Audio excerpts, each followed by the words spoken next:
as I mentioned, scaffolding is a part of my practice.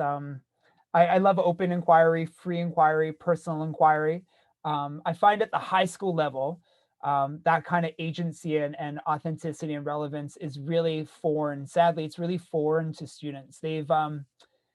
Oh, how do I put it mildly? They've been shown so many hoops that they have to jump through that when they're given that type of agency, it really frightens them, to be quite honest. I've dealt with a lot of student anxieties around agency over the course of my career.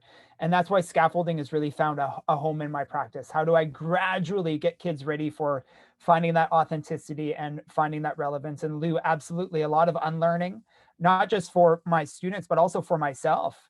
I'm doing a keynote with Toddle this weekend on Saturday, and that's part of the conversation is asking educators to do some deep reflecting about what worked for us in school when we were students, and what resonated with us as success in school, and unpacking that because certainly that shaped our teacher DNA, hasn't it?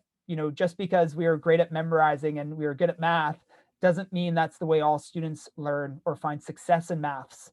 And we need to do some unlearning. Just as now in the scaffolding, I'm trying to have students experience some unlearning.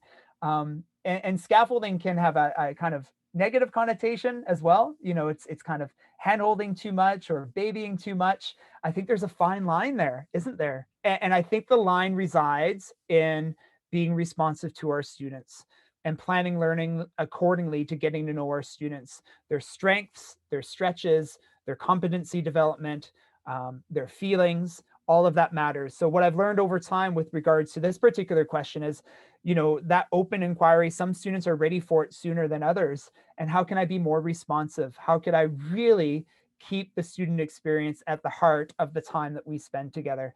That's a tremendous challenge for many reasons. The curriculum I'm told I have to teach, the assessments I'm told I have to execute, the reporting timelines, and then overarching all of that are my values as an inquiry practitioner and as a believer of constructivist values. So I rest my head at night knowing that those are the things that are going to help me sleep well, those values.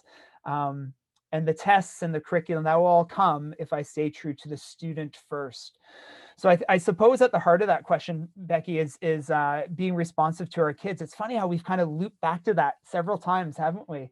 Observing our students, really learning from them, and shaping learning experiences around their learning and themselves as learners. That sounds so redundant, but it's so true.